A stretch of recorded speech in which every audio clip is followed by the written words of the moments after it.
Hi everybody, welcome to In Good Company. Today, really exciting, we have Dario Amodei, the CEO and co-founder of Anthropic, visiting. Now, Dario, he's a superstar in the AI world, and together with his team has developed the Claude language model, one of the best out there, and they are backed by Amazon and Google.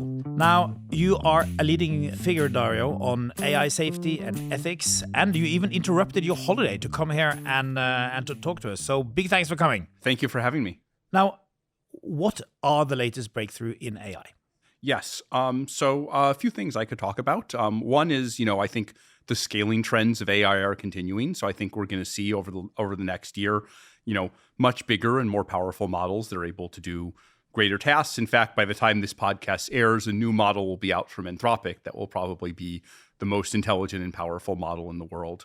But one area I'm particularly excited about that we're developing in parallel with that is interpretability of models. The ability to see inside our AI models and see why they make the decisions they make.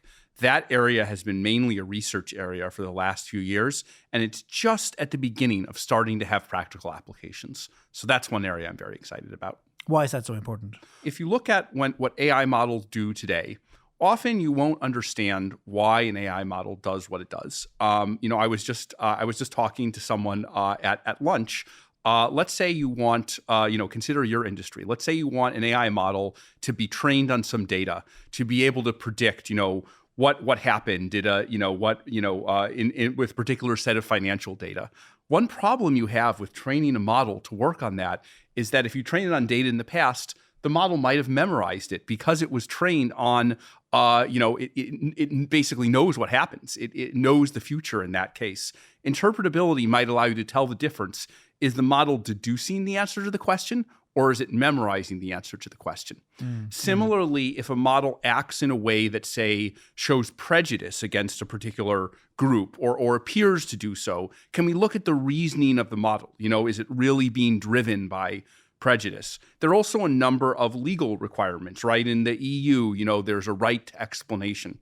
And so interpretability, being able to see inside the model, could help us to understand why the models do and say the things that they do and say, and even to intervene in them and change what they do and say. So a while back, you stated that we still don't know how the advanced AI models work. Does this mean that this will solve this problem?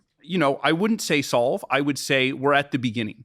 Maybe we now understand 3% of how they work. Really? We're at the level where we can look inside the model and we can find features inside it that correspond to very complex concepts. Like one feature might represent the concept of hedging or hesitating, the particular genre of music, a particular type of metaphorical situation that a character could be in, or the idea of, again, prejudice for or against various groups. So we have all of these features, but we think we've only found a small fraction of what there is. And what we still don't understand is we don't understand how all of these things interact to give us the behaviors we see from models every day. So, it's a little like the brain, right? We can do brain scans. We can say a little about the human brain, but, we don't have a spec sheet for it. We can't go and say, well, this is why that person did exactly what they did. So but will we ever understand fully how they work? I don't know about, fully down to the last detail, but I think progress is happening fast, and I'm optimistic about getting. But is progress happening faster than complexity of the new models? That is a great question, and that is the thing we're contending with. So we are putting a lot of resources behind interpretability of language models to try and keep pace with the rate at which the complexity of the models is increasing. I think this is one of the biggest challenges in the field. The field is moving so fast, including by our own efforts, that we want to make sure that our understanding keeps pace with our abilities, our capabilities to produce powerful models. What's so good about your model? So this is the Claude model, right? This is the Claude models, yeah. So to give some context, we recently released a set of Claude 3 models. They're called Opus, Sonnet, and Haiku. They're different trade-offs between power and intelligence and, speed and low cost while still being intelligent. At the time that Opus was released, it was actually the best all-around model in the world. But I think one thing that particularly made it good is that we put a lot of engineering into its character. And we recently put out a post about, how do we design Claude's character? People have generally found that the Claude models are warmer, more human. They enjoy interacting with them more. Some of the other models sound more robotic, more uninspired. We're continuing to innovate quickly. And as I said, by the time this podcast comes out, we'll probably have at least part of a new generation of models out. Tell me about the new one. So I can't say too much about it, but if you had to say a bit. but if I had to say a bit, I would say that we're pushing the frontier. Right now, there's a trade-off between speed and low cost of models and quality. So you can imagine that as a trade-off curve, right? A frontier. There's going to be a new generation of models that pushes that frontier outward. And so, you're going to see by the time this podcast is out, we'll have a name for it, for at least some of those models, and we'll see that things that you needed the most powerful model to be able to do, you'll be able to do with some of the mid-tier or low-tier models that are faster, cheaper, and even more capable than the past generation, the previous model. So Dario, what's going to be the wow factor here? So when I get this model, what is it going to do to me? Yeah, you're going to see models that are better at, say, things like code, math, better at reasoning. One of my favorite is, biology and medicine. That's one of the sets of applications I'm most excited about for the new models. The models we have today, they're kind of like early undergrads in their knowledge of many things, or like interns. And I think we're starting to push that boundary towards advanced undergrads or even graduate level knowledge. And so when we think of use of models for drug development, or, in your own industry, use of the models for thinking about investing or even trading, I think the models are just going to get a good deal more sophisticated at those tasks. And we're hoping that every few months we can release a new model that pushes those boundaries further and further. Now, one of the things which has accelerated lately is just how we kind of weave AI into everything we do.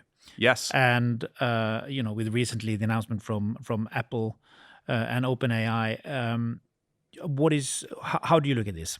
Anthropic thinks of itself, more as providing services to enterprises than it does on the consumer side.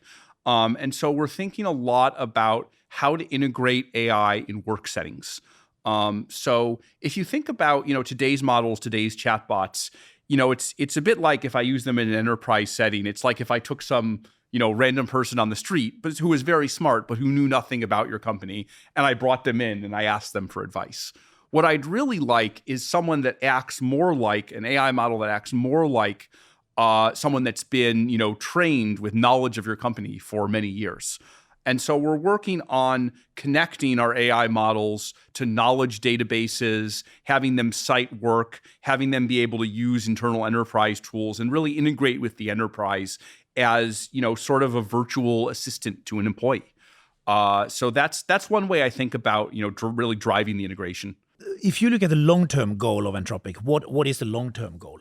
Yeah, if I think about our long-term because you're only like 3 years old, right? Yeah, we're only 3.5 years old. Yeah, we're by far the newest player in the space that's been able to build models on the frontier. We're a public benefit corporation, and I think our long-term goal is to make sure all of this goes well.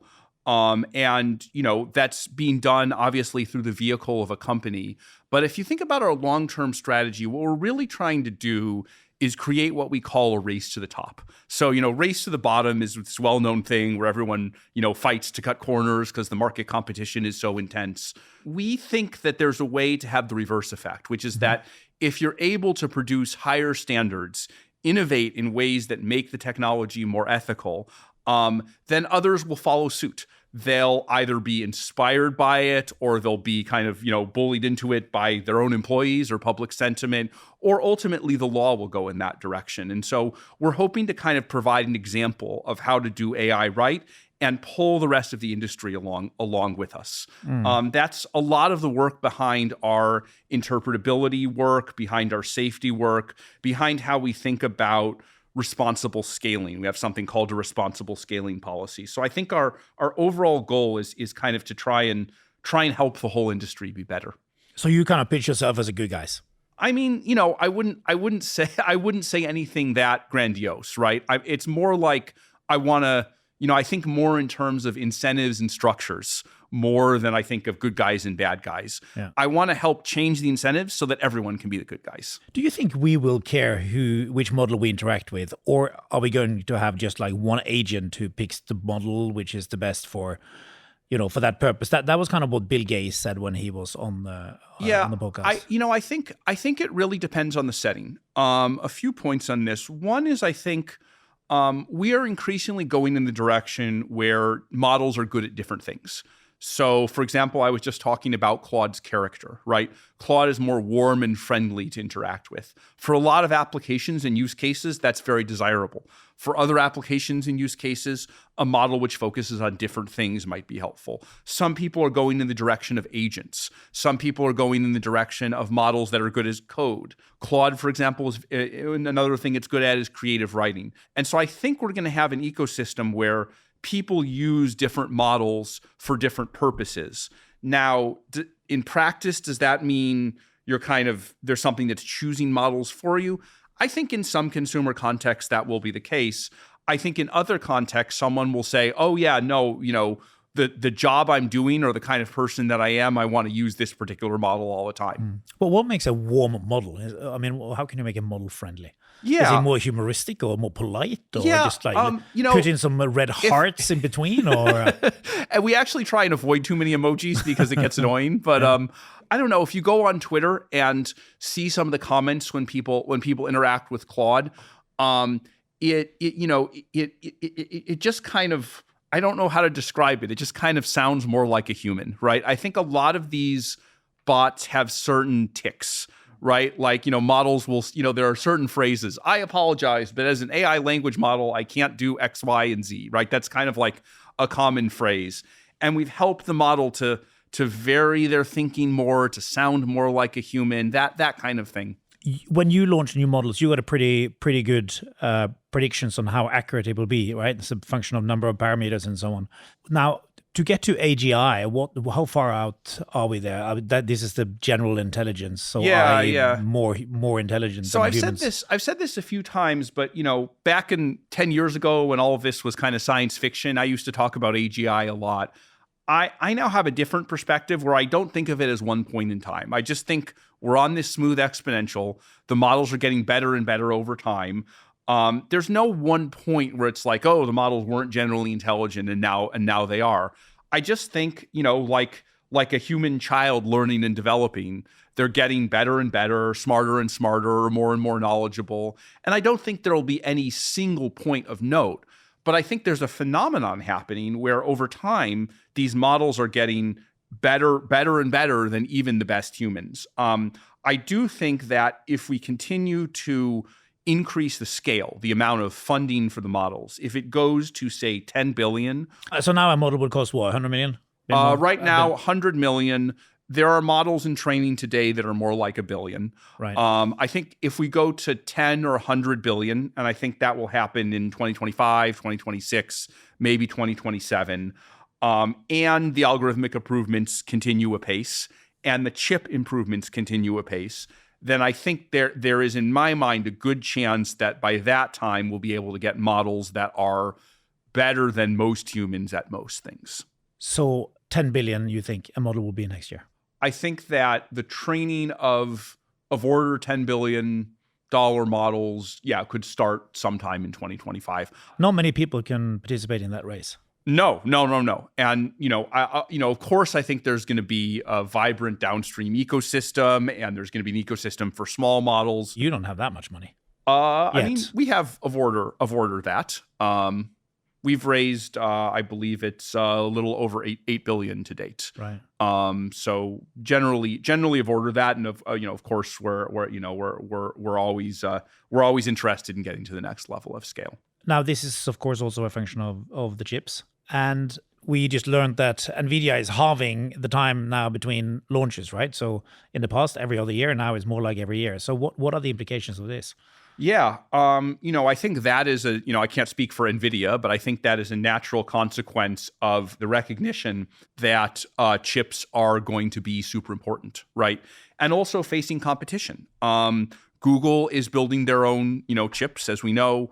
Amazon is building their own chips. Anthropic is collaborating with both to work with those chips. And without getting specific, what I can say is that the chip industry is getting very competitive, and there are some very strong offerings. How far behind with Google and Amazon being in the chip development? That's not something I could say, and it's not. But just some kind of indication. Again, I would just repeat that I think there are now strong offerings from multiple players that have been useful to us and will be useful to us in different ways. Okay, so it's not only about NVIDIA anymore, is it? I don't think it's only about NVIDIA anymore. But of course, you look at their stock value, you look at their stock price, which you might For sure. certainly aware of, and it's an indicator, I think, both about them and the industry. You mentioned that you were more on the enterprise side and not necessarily on the consumer side, but just lately there has been more talk about having chips in phones, and we talk about AI, PC, and so on. How do you look at this? Yeah, no, I think that's going to be an important development. And again, if we go back to the curve I talked about, right, the trade-off curve between powerful, smart, but relatively expensive and slow models, and models that are super cheap, super fast, but very smart for how fast and cheap they are. As that curve shifts outward, we are going to have models that are very fast and cheap that are smarter than the best models of today, even though the best models then will be even smarter than that. And I think we'll be able to put those models on phones and on mobile chips, and they'll pass some threshold where the things that you need to call to a cloud or the server for today, you can do there. And so I'm very excited about the implications of that. I'm of course even more excited about pushing the frontier of where things will go. But as this curve shifts outward, an implication is that both things will happen. We hear from Mistral, the French competitor, that they have developed some really efficient, kind of low cost or lower cost models. How do you view that? I can't comment on what's going on at other companies, but I think we are seeing this kind of general moving of the curve. And so it is definitely true we're seeing efficient, low-cost models, but I think of it less as like things are leveling out, costs are going down, and more as the curve is shifting, right? We can do more with less, but we can also do even more with more resources. Yeah. So I think both trends coexist. Dario, changing tack a bit here. Your background, you kicked off in physics. Yes, I was an undergrad in physics and then did grad school in neuroscience. Yeah. So how come you ended up in AI? Yeah. So, when I finished my physics degree, I wanted to do something that, would have an impact on, humanity in the world.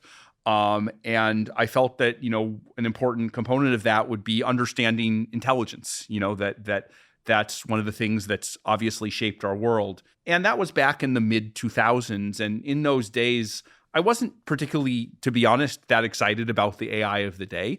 And so I felt like the best way to study intelligence in those days was to study the human brain. So I went into neuroscience for grad school, computational neuroscience that used some of my physics background, and studied kind of collective properties of neurons. But by the end of that, by the end of grad school, after that I did a short postdoc, AI was really starting to work. We really saw, the deep learning revolution. I saw the work of, Ilya Sutskever back then. And so I decided based on that to go into the AI field. And I worked, different places. I was at Baidu for a bit. I was at Google for a year. I worked at OpenAI for 5 years. And you were instrumental in developing ChatGPT 2 and 3, right? Yes. I led the development of both of those. Why did you leave? We had reached around the end of 2020. We had kind of reached a point, the set of us who worked in on these projects in these areas, where we kind of had our own vision for how to do things. Again, we had this picture that I think I've already kind of implicitly laid out of one, real belief in this scaling hypothesis, and two, in the importance of safety and interpretability. So it was the safety side which made you leave? I think, we just had our own vision of things. There were a set of us who were co-founders who really felt like we were on the same page, really felt like we trusted each other, really felt like, we just wanted to do something together. But you were a bit more AI doomsday before than you are now. I wouldn't say that. My view has always been that there are important risks and there are benefits, and that as the technology goes on its exponential, the risks become greater and the benefits become greater. And so we are, including at Anthropic, very interested in these questions of catastrophic risk, right? We have this thing called responsible scaling policy, and that's basically about measuring models at each step for catastrophic risk. What is catastrophic risk? So this would be, I would put it in two categories. One is misuse of the models, which could include things in the realm of biology or cyber or kind of, election operations at scale, things that are really disruptive to society. So that misuse would be one bucket. And then the other bucket would be autonomous unintended behavior of the model. So, today it might be just, the model doing something unexpected, but increasingly as models act in the world, we have to worry about them behaving in ways that you wouldn't expect. And what was it that you saw exactly with ChatGPT, 3, I guess, then, which made you particularly concerned about this? Yeah, it wasn't about any particular model. If we go all the way back to 2016, before I even worked at OpenAI, when I was at Google, I wrote a paper called, with some colleagues, some of whom are now Anthropic co-founders, Concrete Problems in AI Safety. And Concrete Problems in AI Safety laid out this concern that, we have these powerful AI models, neural nets, but they're fundamentally statistical systems. And so that's going to create all these problems about predictability and uncertainty. And if you combine that with the scaling hypothesis, and I really came to believe in the scaling hypothesis as I worked on GPT-2 and GPT-3, those two things together told me, okay, we're going to have something powerful, and it's not going to be trivial to control it.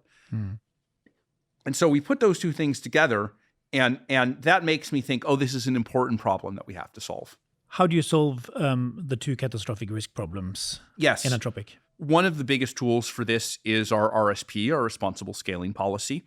And so the way that works is every time we have a new model that that represents a significant leap, a certain amount of compute above an old model, we measure it for both the misuse risks and the autonomous self-replication risks. And how do you do that? So we have a set of evaluations that we run. We've in fact worked with, for the misuse risks, folks in the national security community. So for example, we've worked with this company called Griffin Biosciences that contracts with the US government that does biosecurity work. And they're the experts on responding to biological risk. And so they say, what is the stuff that's not on the internet that if the model knew it would be concerning? And they run their tests and, we give them access to the new model. They run their tests. And every time so far, they've said, well, it's better at the task than it was before, but, it's not yet at the level where it's a serious concern. So a misuse test would be, if, for instance, if I put in, hey, can you come up with a virus which is just going to wipe out the Earth, the people? Is that's an example, right? Conceptually, yes, although it's less about answering one question. It's more about, can the model go through a whole workflow? Like, could some bad actor over the period of weeks use this model to do, as they were doing something nefarious in the real world, could the model give them hints on how to help them? Could the model help them through the task over a long period of time? Okay, so what you're saying is that the AI models so far cannot do this. They know individual isolated things which are concerning. Right. And they get better at it every time we release a new model, but they haven't reached this point yet. And what about the other one, the autonomous?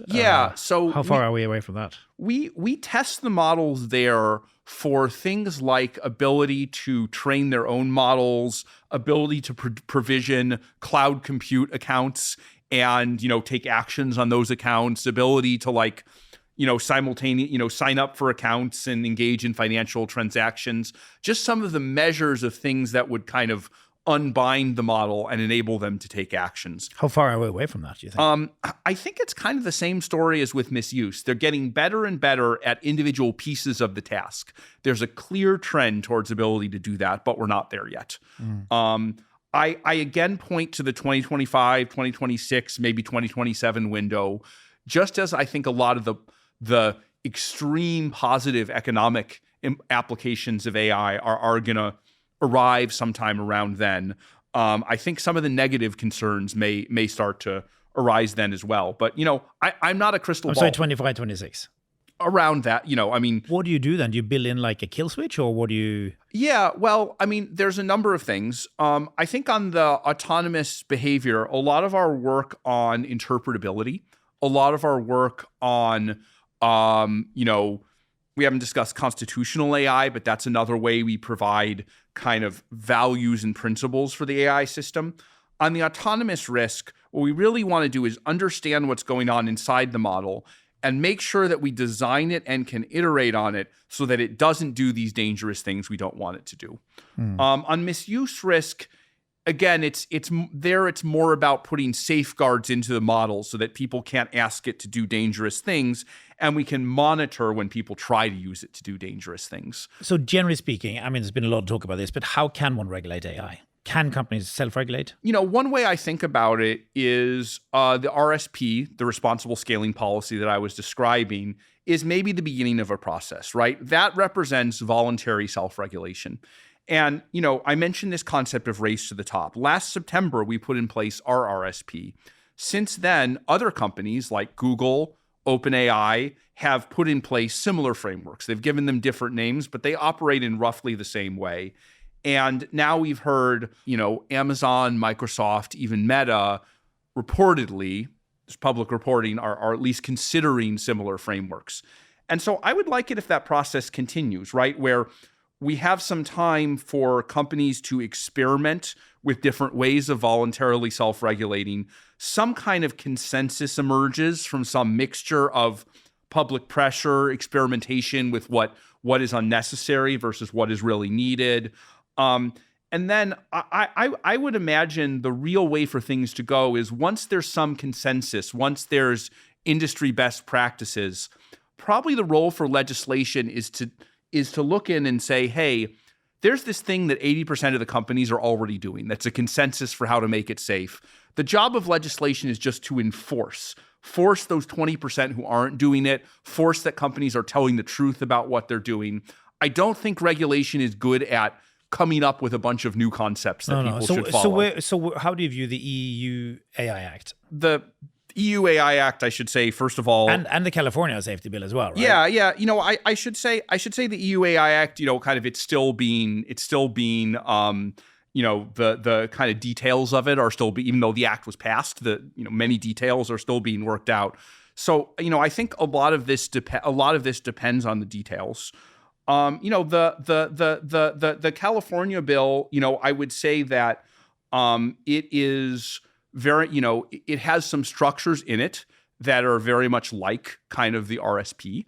I think something that resembles that structure at some point could be a good thing. If I have a concern, though, I think it's that we're very early in the process, right? I described this process that's like, first one company has an RSP, then many have RSPs, then these kind of industry consensus comes into place. My only question would be, are we too early in that process? Too early in regulation. Maybe regulation should be the last step of a series of steps. Yeah. And what's the danger of regulating too early? I don't know. One thing I could say is that I'll look at our own experience with RSPs. So if I look at what we've done with RSP, we wrote an RSP in September. And since then, we've deployed one model. We're soon going to deploy another. You see so many things that, not that it was too strict or not strict enough, but you just didn't anticipate them in the RSP, right? Yeah. Like, there are various kinds of like A/B tests you can run on your models that are even informative about safety. And our RSP didn't speak one way or another about like when those are okay and when there's not. And so we're updating our RSP to say, hey, how should we handle this issue we've never even thought of? And so I think in the early days, that flexibility is easy. If you don't have that flexibility, if your RSP was written by a third party, and you didn't have the ability to change it, and the process for changing it was very complicated, I think it could create a version of the RSP that doesn't protect against the risks, but also is very onerous. And then people could say, oh man, all this regulation stuff, all this catastrophic, it's all nonsense, it's all a pain. So I'm not against it. You just have to do it delicately and in the right order. But we build AI into the race between the superpowers, right? We build it into the weapons, the cars, the medical research, into everything. How can you regulate when it's part of the power balance in the world? Yeah. So I think there's different questions, right? One question is, how do you regulate the use domestically?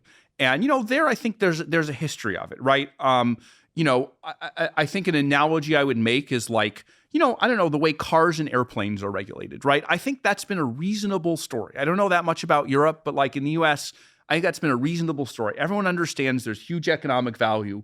Everyone understands that these things are dangerous and they can kill people.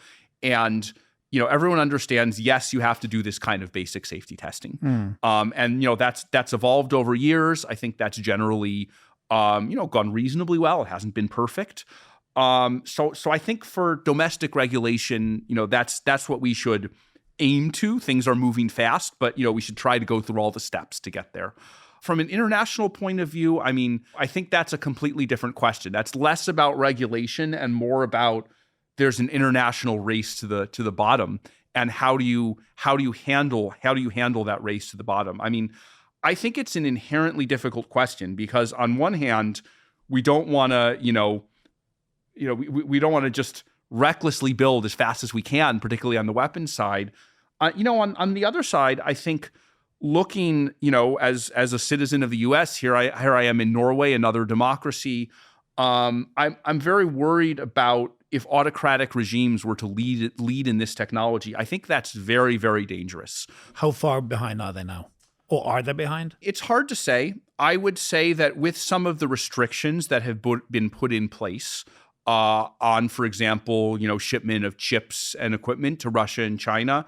I think if the U.S. government plays its cards right, then, those countries could be kept behind, I don't know, maybe 2 or 3 years. Right. That doesn't give us much margin. Talking about democracies, will AI impact the U.S. election? Yes, I am concerned about that. Anthropic actually just put out a post about what we're doing to counter election interference. How could it interfere? If we look back at, say, the 2016 election, something that happened in that election was that there were large numbers of people who were being paid to provide content. I don't know how effective that was in the end. It's very hard to measure. But a lot of the things that you had farms of people being paid to do could now be done by AI. I think it's less that you could make content that people necessarily believe. It's more that you could kind of flood the information ecosystem with a bunch of very low quality content that would make it hard for people to believe things that really are true. Did that happen, for instance, in India, in the European election? I mean, is it really happening this year? We don't have particular evidence of the use of our models. We've banned their use for electioneering, and we monitor use of the models. Occasionally we shut things down, but I don't think we've ever seen a super large scale operation. I can only speak for use of our models, but I don't think we've ever seen a super large scale operation there. Changing topic slightly, you mentioned that you thought we were going to see some extreme positive effects of AI in 25, 26. What are these extremely positive things? Yeah. So again, if we go back to the analogy of today's models are like undergraduates, if we get to the point where the models are I suspect you were a better undergrad than me, though. I can kind of feel it across the table. I couldn't speak to it, but if let's say those models get to the point where they're kind of graduate level or strong professional level. Think of biology and drug discovery. Yeah. Think of a model that is as strong as a Nobel Prize winning scientist, or the head of drug discovery at a major pharmaceutical company. I look at all the things that have been invented. If I look back at biology, CRISPR, the ability to edit genes. If I look at CAR T therapies, which have cured certain kinds of cancers, there's probably dozens of discoveries like that lying around. And if we had 1 million copies of an AI system that are as knowledgeable and as creative about the field as all of those scientists that invented those things, then I think the rate of those discoveries could really, proliferate. And, some of our really, really long-standing diseases, could be addressed or even cured. Now, I don't think all of that will come to fruition in 2025, 2026. At most, I think that the caliber of AI that's capable of starting the process of addressing all those things could be ready then. It's another question of like applying it all, putting it through the regulatory system. Sure, but what could it do to productivity in society? I think of, again, virtual assistants, like a chief of staff for everyone, right? I have a chief of staff, but not everyone has a chief of staff. Could everyone have a chief of staff who helps them, just deal with everything that lands on their desk? If everybody had that kind of thing, what would it do? Could you put a number on productivity gain? I'm not an economist. I couldn't tell you, X. I couldn't tell you X percent. But if we look at kind of the exponential, right? If we look at revenues for AI companies, it seems like they've been growing roughly 10x a year. And so you can imagine getting to the hundreds of billions in, 2 to 3 years, and getting even to the trillions, per year, which no company has reached. But I'm saying that's revenue for the company. Revenue for the company, right? And but what about productivity? Productivity in society, right? So that depends on how much is this replacing something that was already being done versus doing new things. I think with things like biology, we're probably going to be doing new things. So I don't know if, let's say you extend people's, you extend people's productive ability to work by 10 years, right? That could be, 1/6 of the whole economy. Do you think that's a realistic target? I mean, again, I know some biology. I know something about how the AI models are going to happen. I wouldn't be able to tell you exactly what would happen, but I can tell a story where it's possible. So 15%. And when could we have added the equivalent of 10 years to our life? I mean, what's the time frame? Again, this involves so many unknowns, right? If I try and give an exact number, it's just going to sound like hype. But a thing I could imagine is I don't know, 2 to 3 years from now, we have AI systems that are capable of making that kind of discovery.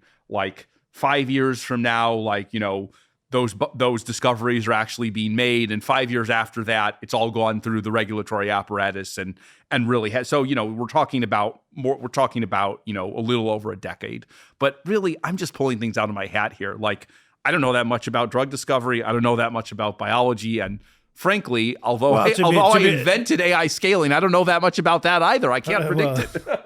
I think you know more about these things than most of us. And yet, it is also hard to predict. Absolutely. Have you thought about what it could do to inflation?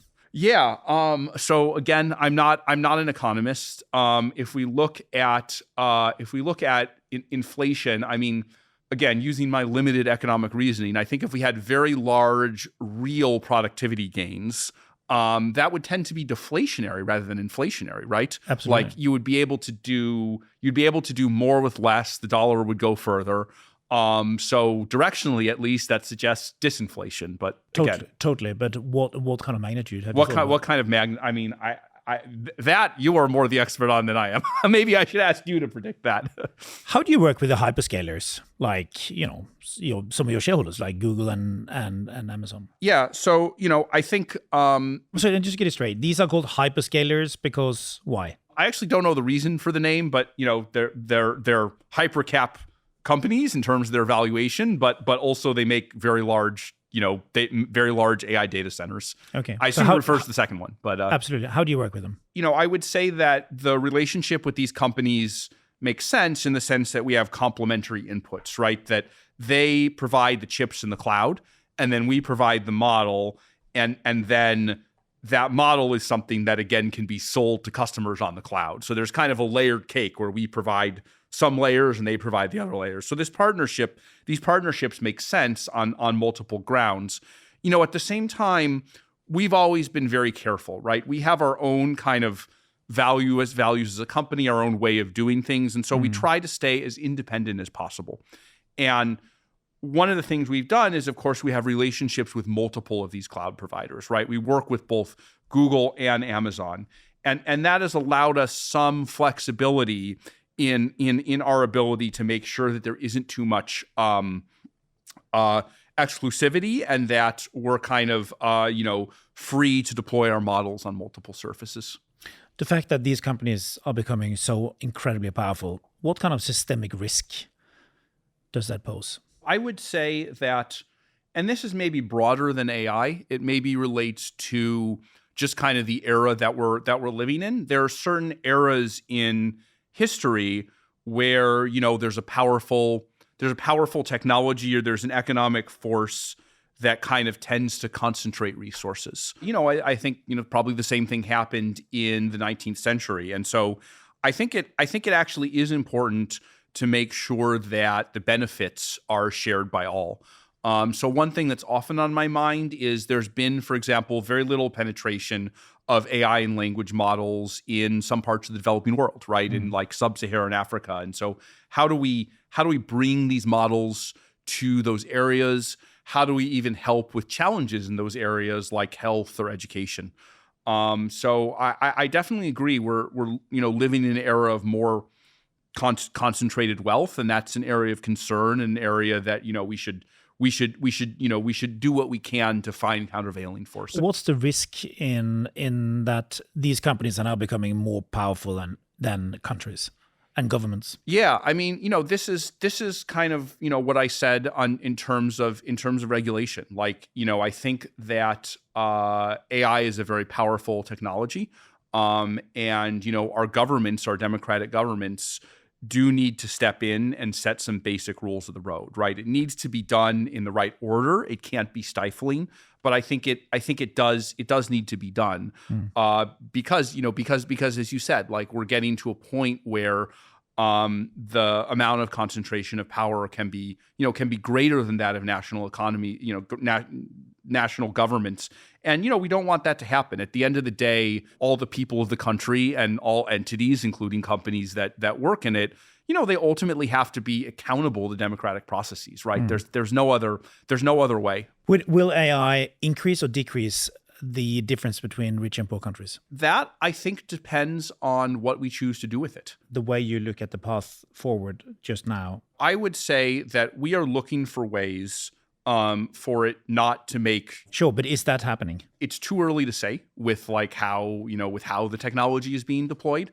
I would definitely say I do see something related to it that's a little worrying to me and that we're trying to counter, which is that if you look at the natural applications of the technology, the things that customers are the most eager customers that come to us, I think because we're a Silicon Valley company, often the most eager customers are other kind of technologically forward Silicon Valley companies that kind of also use the technology. And so I think there's this danger of what you might call like a kind of closed loop, where it's like an AI company supplies a like AI legal company, which supplies an AI productivity company, which supplies some other company in Silicon Valley. And, is it all a closed ecosystem where it's... And it's all being used by the most highly educated people. Exactly. And so how do we break out of that loop? And so we thought about a number of ways to break out of that loop. One of the reasons I talk about biology and health is that I think biology and health can be used to help us to break out of that loop. Innovations in health, assuming we distribute them well, can apply to everyone. I think things like education can help here. Another area that I'm very excited about is use of AI for provision of everyday government services. I don't know what the names of these services are in Norway. In the US, every time you interact with like the DMV, the IRS, various social services, people almost always have a bad experience. Yeah. And it drives cynicism about the role of government. And I would love it if we can modernize government services that everyone use so that they can actually deliver what people across the world need. I have to say that I think in this country we are fortunate in that we are not so many people, and we got it's heavily digitalized. And you are probably much better than we are at this. I'm reacting to my experience in the United States, which I think could be better. So net, what do you think? In 10 years' time, will the gap between rich and poor be bigger or smaller? I just have to say, like, if we handle this the right way, no, I hear what you if say, we but handle what it is the right way, we can narrow the gap. I hear what you say, The but what do you default- think? What do you think will happen? I don't know what I think will happen. I know that if we are not extremely thoughtful about this, if we're not extremely deliberate about it, then yes, it will increase the gap. Okay. Who will make the most money on AI? Will it be the chip manufacturers, or will it be you guys, or the scalers, or all the consumers, or companies? My boring answer is that I think it's going to be distributed among all of them, and that the pie is going to be so large that in some ways it may not even matter. Like, certainly right now, the chip companies are making the most money. I think that's because training of models comes before deployment of models comes before revenue. So I think the way I think about it is the valuation of the chip companies is a leading indicator. The valuation of the AI companies is maybe a present indicator, and the valuation of lots of things downstream is a lagging indicator. But the wave is going to reach everyone. So when you look at the market cap of Nvidia, for instance, that's an indicator. I mean, what do you multiply that by to find the potential impact of AI? What I think that, and obviously I can't give stock advice on podcast about chips. So that's $3 trillion, right? Yeah, but $3 trillion. So why is that? Which is nearly twice the size of this fund, which is the largest sovereign wealth fund in the world. Yes. If I think about that, again, like speaking very abstractly and conceptually, what's that driven by? Probably that's driven by like anticipated demand. Like, people are building very large AI clusters. Those clusters involve lots of revenue for NVIDIA. Presumably, companies like us are paying for those clusters because they think that the models they build with them will generate lots of revenue, but that revenue is not present yet. And so what we're seeing so far is just, people want to buy a lot of chips. And of course, it's possible. It's consistent with the whole picture that all of this will be a bust. The models don't turn out to be, that powerful. Like, companies like Anthropic and the other companies in the space don't do as well as we expected because the models don't keep getting better. That always could happen. That's not my bet. That's not what I think is going to happen. What I think is going to happen is that these models are going to produce a great deal of revenue, and then there's going to be even more demand for chips. NVIDIA's value will go up. The AI company's value will go up. All these downstream company, that's the bullish scenario that I'm betting on by leading this company. But I'm not sure. It could go the other way. I don't think anyone knows. Where is the biggest constraint just now? I mean, is it in chips, talent, algorithms, electricity? Big bottleneck we're dealing with is data. But as I've said elsewhere, we and other companies are working very hard on synthetic data. And I think that bottleneck's going to be lifted. So data, just to get it straight, that's just information you feed into your models to based train information them, right? that's fed into the models. But we're getting increasingly good at synthesizing the data. Tell me, what is synthetic data? The example I like to give is 7 years ago, DeepMind, as part of Google, produced the AlphaGo model, which was able to beat the world champion in Go. And there was that version, or there was a version of it called AlphaGo 0 that was not trained on any humans playing Go. All it did was the model played Go against itself for a long time, basically for forever. And so basically, with just the little tiny rules of Go and the models playing against each other, pushing against each other using that rule, they were able to get better and better to the level where they were better than any human. And so you can think of those models as having been trained on synthetic data that are created by other models with the help of this kind of logical structure of the rules of Go. And so I think there are things analogous to that can be done for language models. How do you think AI will affect geopolitics? No, I think that's a big one. My view is that, again, if we get to the level of AI systems that are better than the best professionals at a wide range of tasks, then tasks like military and intelligence are going to be among those tasks. We shouldn't be naive. Everyone is going to try to deploy those. I think we should try to create cooperation and restraints where we can, but that, in many cases that won't be possible. And when it isn't possible, I'm on the side of democracies in the free world. I want to make sure that the future is democratic, that as much as possible of the world is democratic, and that democracies have a lead and an advantage on the world stage. The idea of powerful AI plus autocracies terrifies me, and I don't want it to happen. Should each country have its own language model? Yeah. Should Norway build a language model? 5 million people. It kind of really depends on what you're aiming to do, right? It may make sense from a national security perspective for every country to have language models. I think an idea that might work, like another direction we could go in, is imagining some kind of democratic coalition or cooperation in which democratic countries, work together to provide for their mutual security, to protect each other, to protect the integrity of their democratic processes. Maybe it makes sense for them all to pool their resources and make a very small number of very large language models. But then there may also be value in decentralization. I don't have a strong opinion on which of those is better. Is it a national security issue that the US controls AI? Should Europe be worried about this? Each country has to kind of worry about its own security, even separately from its allies. I think that's more of a question for kind of individual governments. I mean, I would think of it, probably this is a provocative analogy, but a little like nuclear weapons, right? Some countries, even though they're allies, feel the need to have their own nuclear weapons. For example, France. Other countries say, no, we trust that we're being, protected by the US and the UK and France. I think it may be somewhat similar with these more powerful models. And I think it's less important how many of them exist within the democratic world, as that the democratic world is in a strong position relative to autocracies. You talk about cooperation and partners and so on. Do you guys in AI actually like each other? We've done a number of collaborations. I think very early on when I was at OpenAI, I drove the original RL from human feedback paper was considered safety work. And this ended up being a collaboration between DeepMind and OpenAI.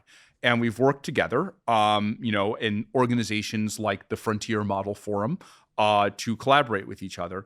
That said, I mean, I'll be honest, I don't think every company in this space takes issues of safety and responsibility equally seriously from all the other companies. But, instead of pointing fingers... Is that the kind of things that make you not being so keen on other companies? Is it their view on safety and security? No, it's one of the few industries where you even consider, having a cage fight between, Yeah, so I'm not a fan. I'm not a fan of the cage fights. I'm not a fan of the. I mean, you look pretty fit, so I'm sure you do well. But I know. Well, even though I suspect it won't be your strength. Fighting in cage fights is not my forte. But the thing I was going to say is, look, instead of pointing fingers, instead of having feuds and saying this guy's the bad guy, this guy's the good guy, let's think systemically, right? Going back to like the race to the top idea, right? The idea that it's like, let's set standards. Instead of pointing fingers at people doing something bad,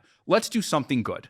And then a lot of the time, people just follow along. We invent an interpretability idea.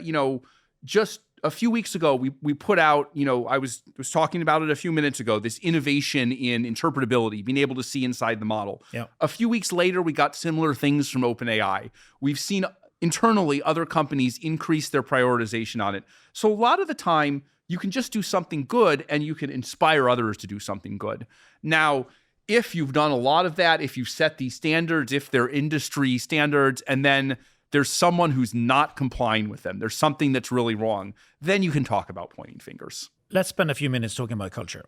How many people are you in the firm? We are about 600 as of a couple of weeks ago. I've been on vacation, so it may be even higher now. What's the culture like? I would describe a few elements of the culture. One element of the culture is what I describe as do the stupid simple thing that works. A number of folks at Anthropic are ex-physicists because I myself had that background, and a couple of my co-founders had that background, including one person who was actually a professor of physics before he co-founded Anthropic. And, physicists look for simple explanations of things. So one of the elements of our culture is, don't do something overcomplicated, right? A lot of academic ML research tends to overcomplicate things. We go for the simplest thing possible that works. We have the same view in engineering. And again, we have the same view even on things like safety and ethics, on interpretability, on, our constitutional AI methods. They're all incredibly simple ideas that we just try and push as far as we can. Even this race to the top thing, right? You can say it in a sentence or two, right? It's not complicated. Like, you don't need a 100-page paper to talk about it. It's a simple strategy.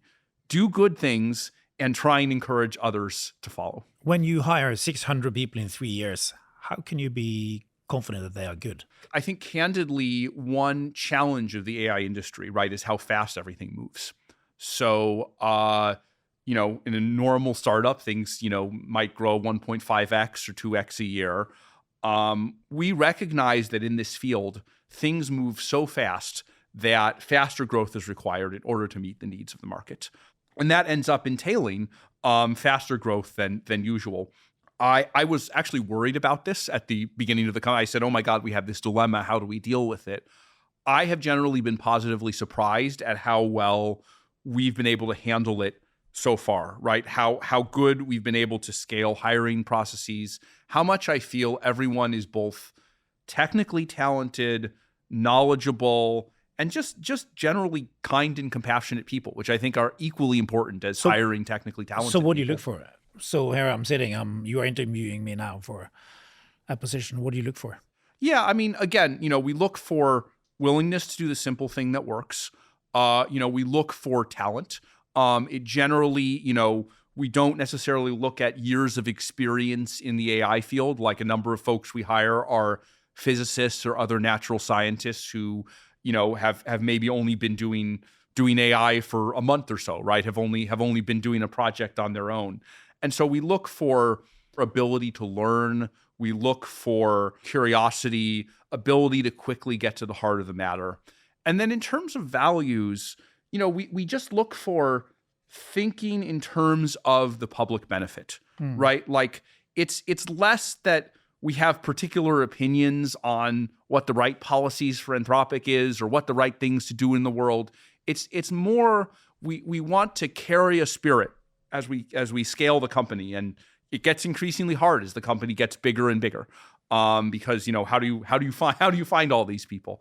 But we want people who carry some amount of public spirit, who understand on one hand that Anthropic needs to be a commercial entity, to be close enough to the center of this to have an impact. But when you hire, to understand that in the long run, we're aiming for this public benefit, this societal impact. When you hire, do you feel you have an unlimited amount of money?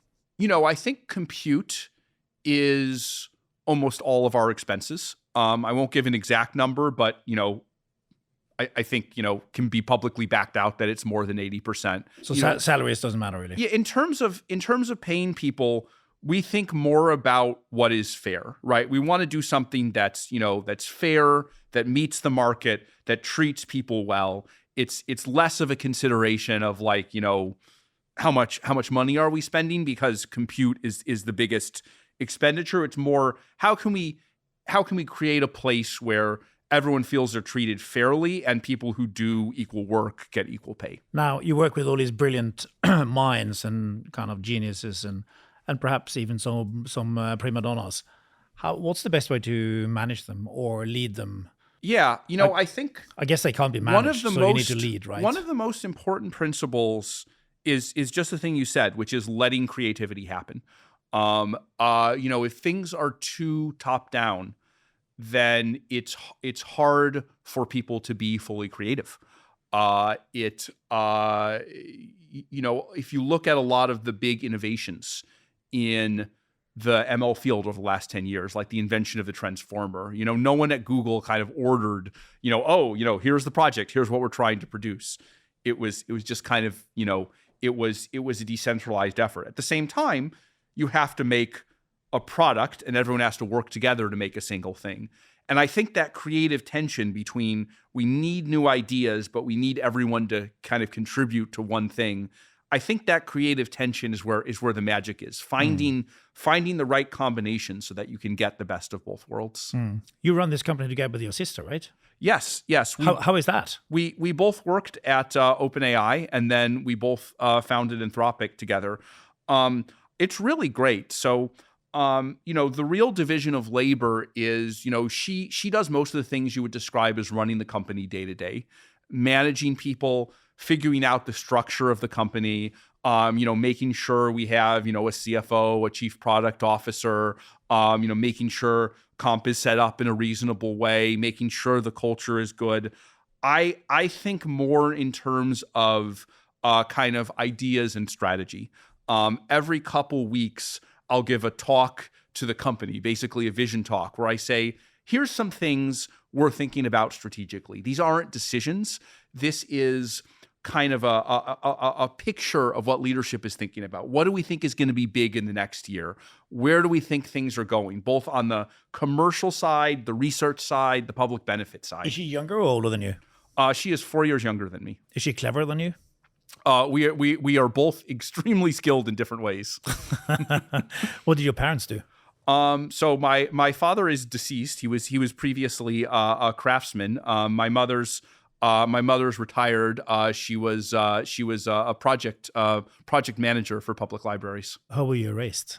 How was I raised? There really was, I think, a big focus on social responsibility and helping the world. Like that was I think a big thing for my parents. They really thought about how do you make things better? How do people who have been born in a fortunate position reflect their responsibilities and deliver their responsibilities to those who are less fortunate? And you can kind of see that in the public benefit orientation of the company. So like the 14-year-old Dario, what was he up to? I was really into, math and science. Like, I did like math competitions and all of that. But, I was just also thinking about like, how could I apply those skills to, invent something that would help people. Did you have any friends? Did I have any friends? Less than I would have liked. I was a little bit introverted, but there were people who I knew back then who I still know now. So is Anthropic like Revenge of the Nerd? I wouldn't really put it.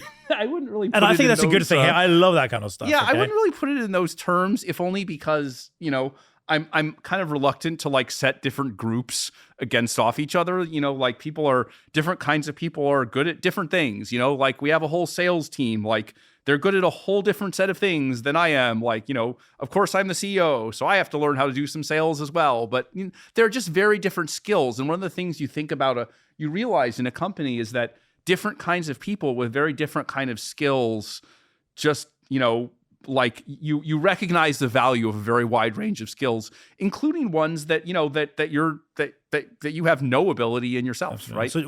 So what drives you now? I think we're in a very special time in kind of like the AI world. Like, this is, these things I've said about, how crazy things could be in 2025 or 2026.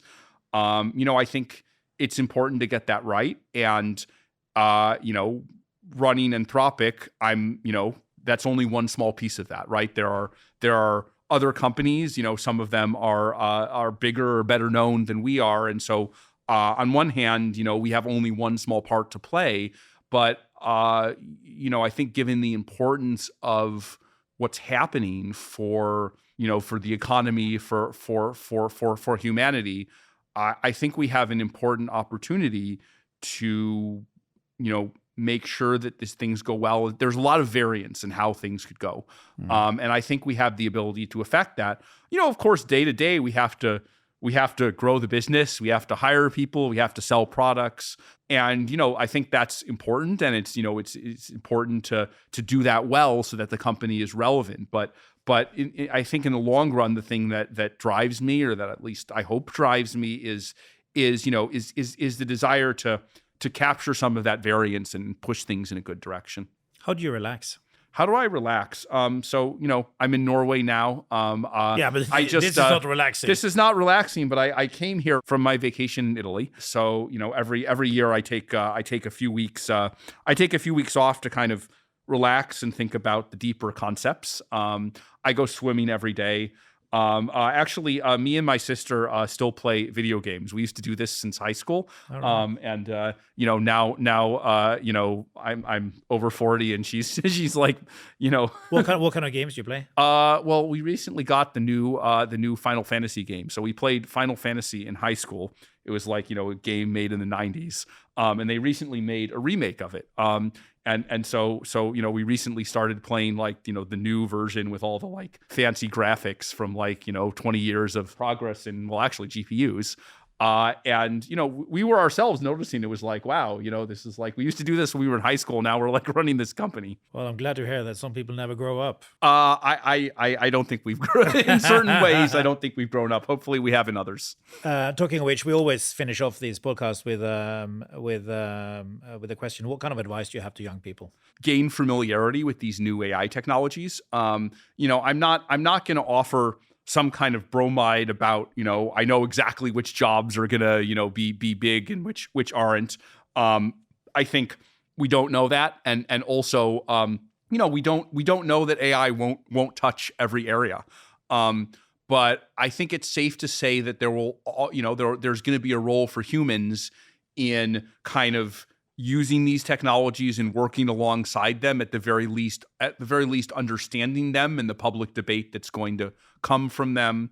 I guess the other thing I would say, and this is already important advice, but I think it's going to get really more important, is just the faculties about skepticism about information.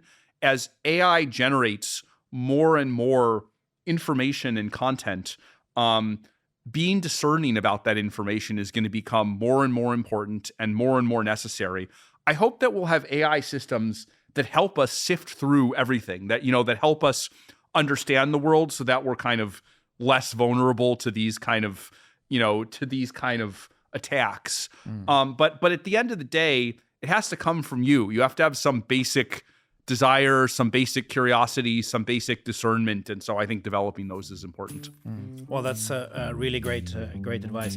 Well, big thanks. This has been a true blast, and I wish you all the best. Get back to Italy, get some more rest, and do some more deep conceptual thinking. Yes, thank you so much for having me on the podcast. Thank you.